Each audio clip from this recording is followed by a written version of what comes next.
मैं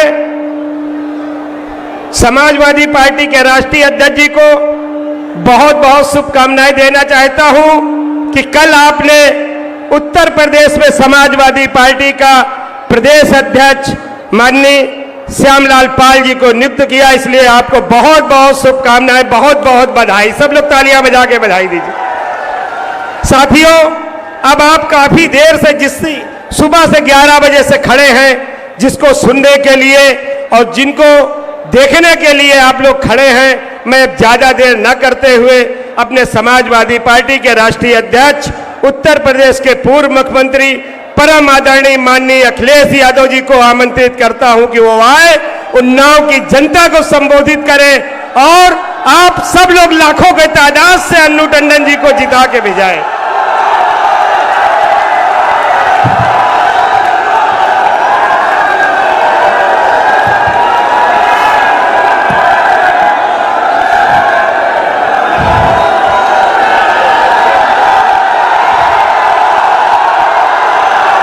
पार्टी के हमारे अध्यक्ष, समाजवादी पार्टी के जिले के अध्यक्ष राजेश यादव जी, हमारे आपके समाजवादी पार्टी इंडिया गठबंधन की प्रत्याशी श्रीमती अन्नू टंडन जी, मंच पर उपस्थित अरुण शंकर शुक्ला जी, सुनील सिंह साजन जी, उदयराज यादव पूर्व विधायक जी, सुधीर रावत पूर्व मंत्री, बदलू खां साहब, सुंदरलाल लोधी जी, सुंदरलाल कुरील जी, राजकुमार निषाद, राम कुमार निषाद जी, अशोक सिंह जी, हरि प्रसाद कुरील जी, श्रीमती आरती वाजपेयी कांग्रेस पार्टी के जिलाध्यक्ष, अकमल जुनेद जी जिलाध्यक्ष आप पार्टी, श्री मुन्ना अलवी, अंकित परिहार, डॉक्टर आचल वर्मा, डॉक्टर अभिनव कुमार और पार्टी के मैं देख रहा हूँ बहुत सारे हमारे संगठन के सभी पदाधिकारी जो मंच पे हैं और इस चुनावी जनसभा में उपस्थित सभी हमारे किसान भाई, आदरणीय बुजुर्ग, हमारी माताएं बहनें, नौजवान साथी और पत्रकार बंधुओं, मैं सबसे पहले इस गर्मी में जहां लगातार तापमान बढ़ता चला जा रहा है, पंडाल में जो है, लेकिन पंडाल भी पूरा भरा हुआ है, उसके बावजूद भी जो इतनी गर्मी में दोपहरी में और धूप में खड़े हमें दिखाई दे रहे आगे पीछे दाएं बाएं, मैं सभी साथियों का बहुत बहुत आभार प्रकट करता हूं। इस बार जो उन्नाव की हवा चल रही है, ये जो उन्नाव में इस बार इंडिया गठबंधन के पक्ष में हवा चल रही है, वो न केवल जीत दिलाने जा रही है बल्कि रिकॉर्ड मतों से इस बार उन्नाव से अन्नू टंडन जी जीत के जा रही हैं। मैं पहले चरण से चुनाव में इंडिया गठबंधन के पक्ष में हम लोग अपील करते आ रहे हैं और पहले चरण से ही जो माहौल बना है उसके लिए मैं करोड़ों मतदाताओं का धन्यवाद दूंगा कि उन्होंने मन बना लिया है कि इस बार भारतीय जनता पार्टी का वो सफाया करेंगे। जहां भी हम लोग जा रहे हैं, बड़े पैमाने पे जन समर्थन मिल रहा है और ऐसा जन समर्थन शायद पहले लोकसभा में नहीं मिला था। और इधर हम लोग बड़ी बड़ी होर्डिंगें देख रहे हैं सड़कों पर जो लगी हैं, बीजेपी वालों ने जो बड़ी बड़ी होर्डिंग लगाई हैं, आपने देखा होगा, कहने के तो ये कहते हैं कि डबल इंजन की सरकार है,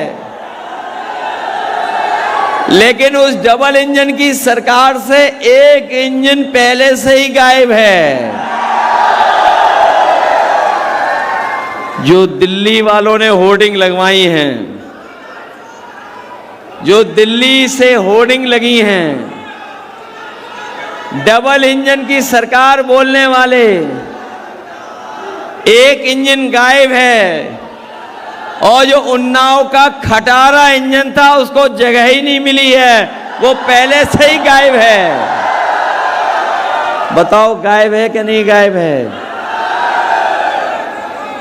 और 10 साल में दिल्ली की सरकार में और उत्तर प्रदेश की 7 साल की सरकार में हमारा किसान सबसे ज्यादा संकट में चला गया।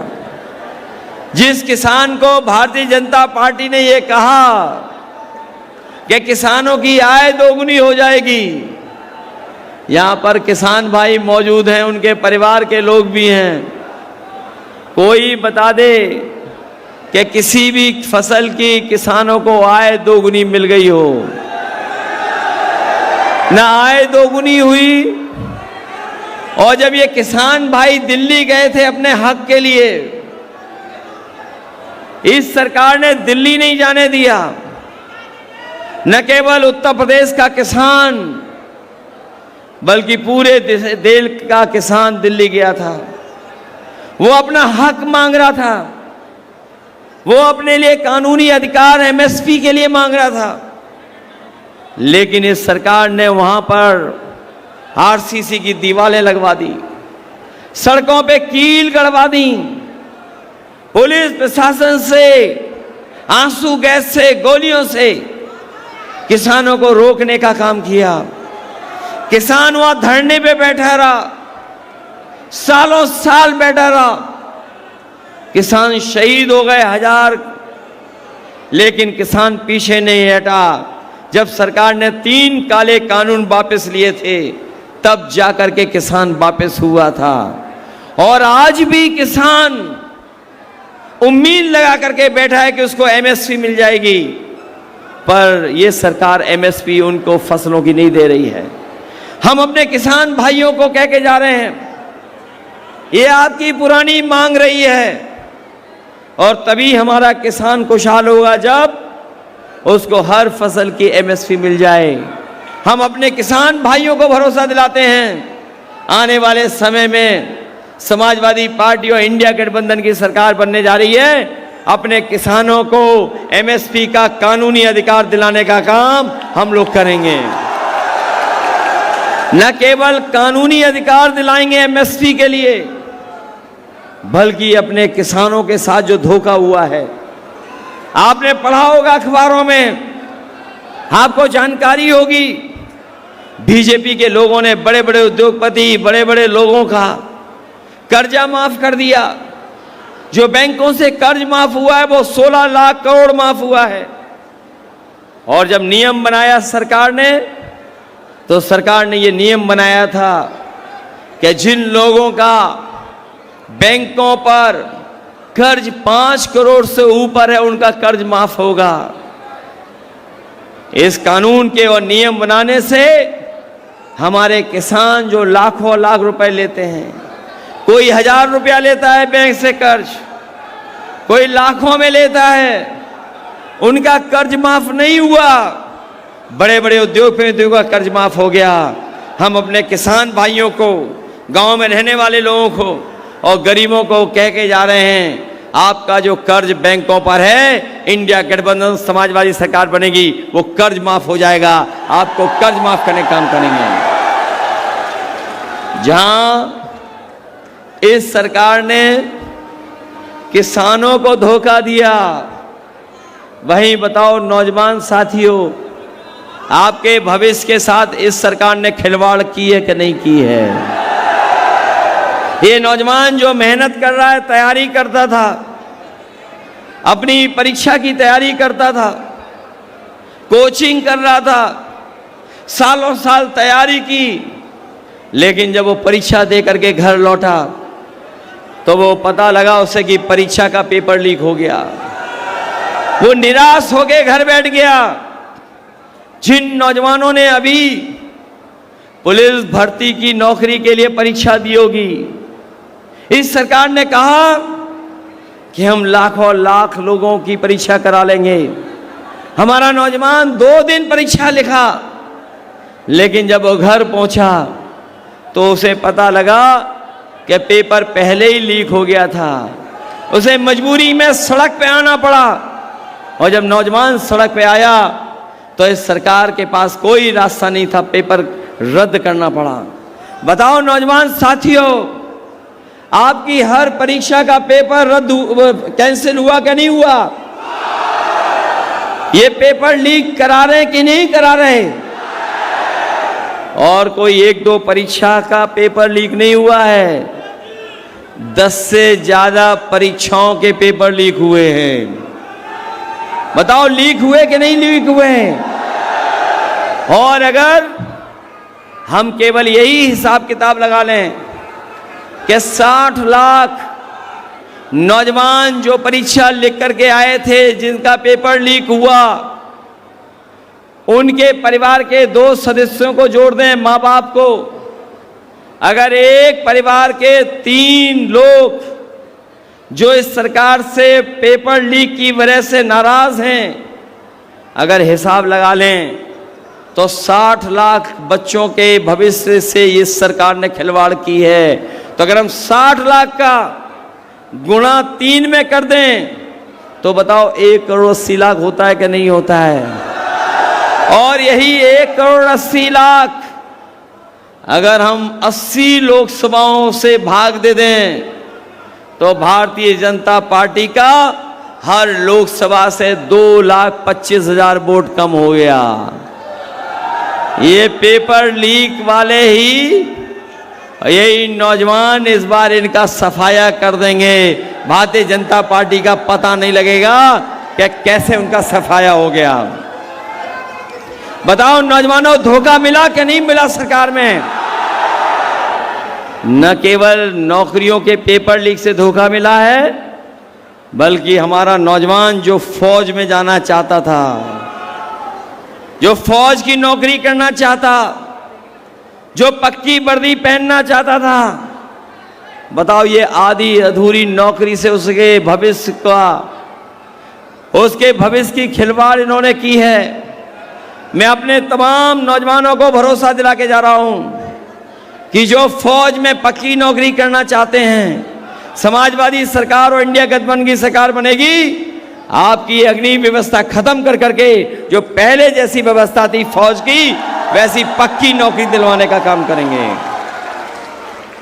अभी तो फौज की 4 साल की नौकरी हुई है।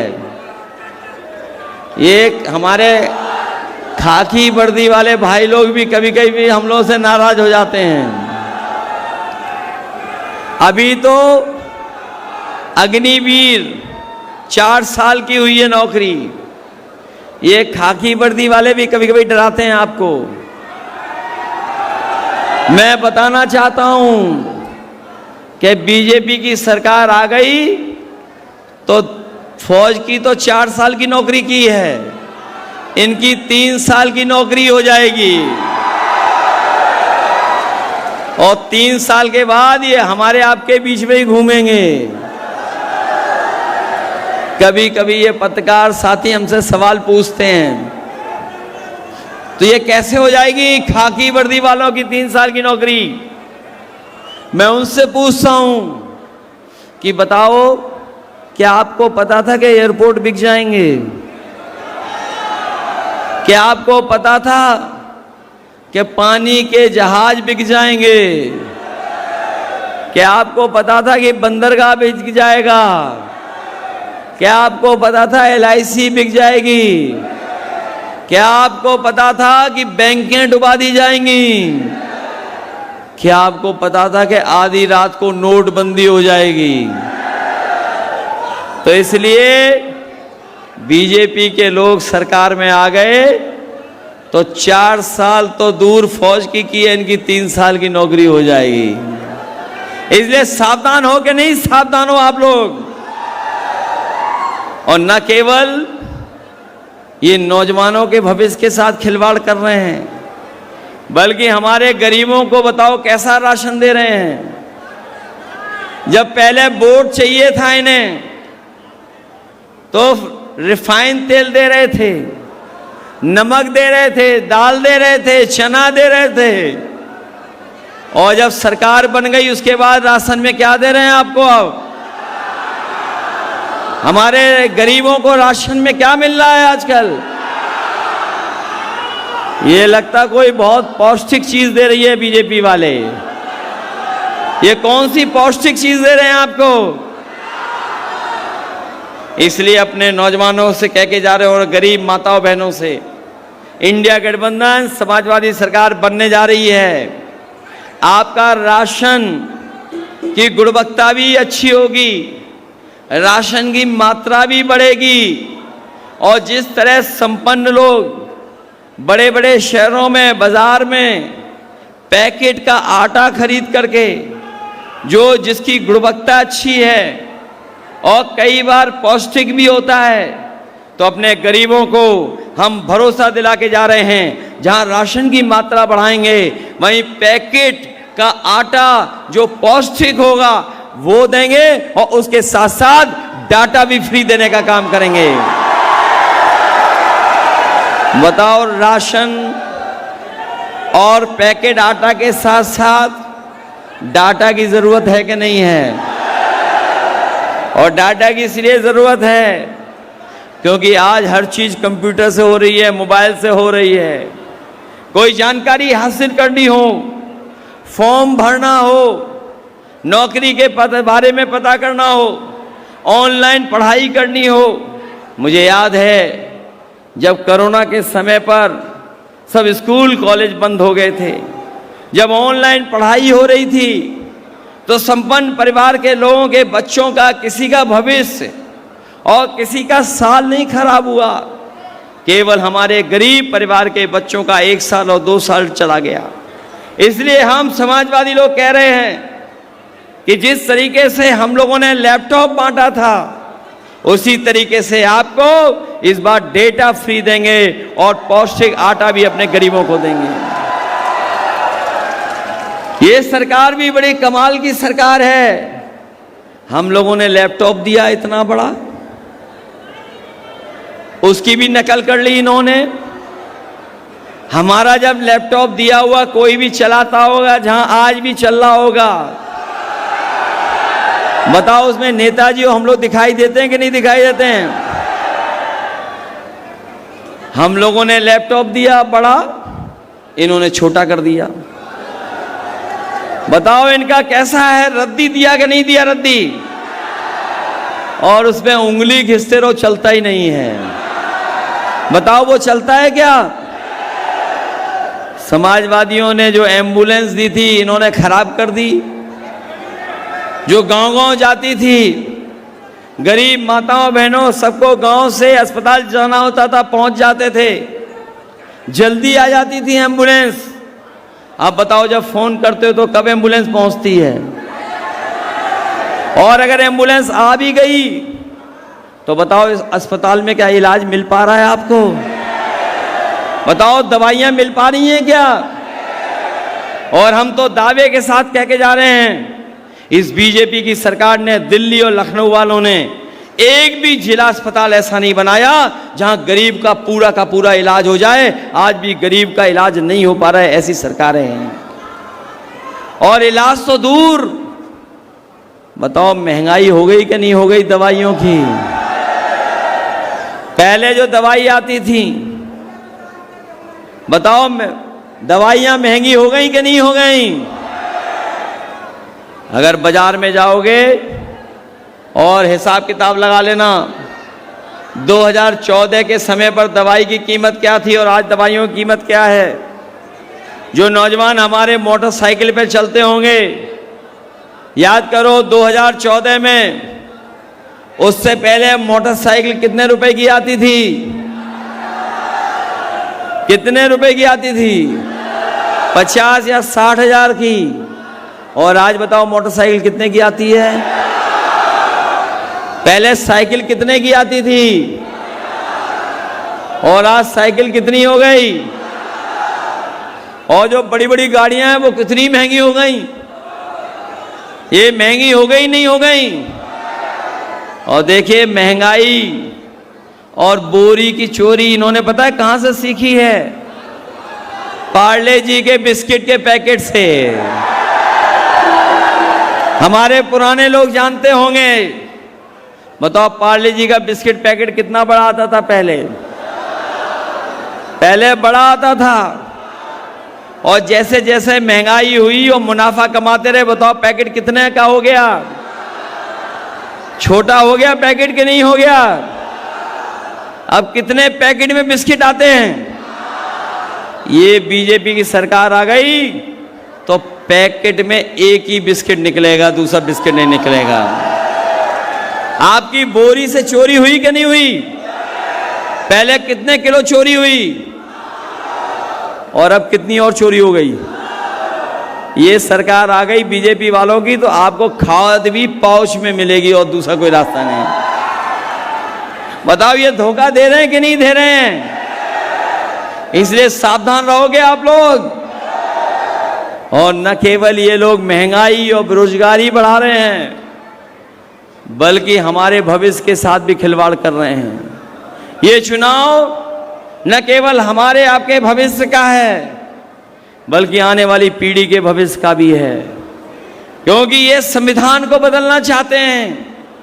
और हम ये जानते हैं आपके समर्थन जो मिल रहा है, जो लोग संविधान को बदलने लिखने हैं उसको ये जनता बदल देगी। और याद रखना, ये संविधान हमें हक दिलाता है, ये संविधान हमें अधिकार दिलाता है। ये बाबा साहब भीमराव अंबेडकर जी का दिया हुआ संविधान हमारा संजीवनी है। बताओ आप क्या बदलने दोगे संविधान को? और जब से ये लोग हारे हैं, पहले दूसरे चरण में और तीसरे चरण में हारने जा रहे हैं, बताओ इनकी भाषा बदल गई कि नहीं बदल गई? जो लोग 400 पार कहते थे, बताओ 400 पार कि 400 हार हो रही है इस बार? हारेंगे कि नहीं हारेगी बीजेपी? और आपके यहां तो सांसद कितने साल से हैं? 10 साल से। बताओ 10 साल से सांसद, क्या काम किया सांसद ने? बताओ आपके, बताओ उनकी हर बात झूठी निकली कि नहीं निकली? हर वादा झूठा है कि नहीं इनका?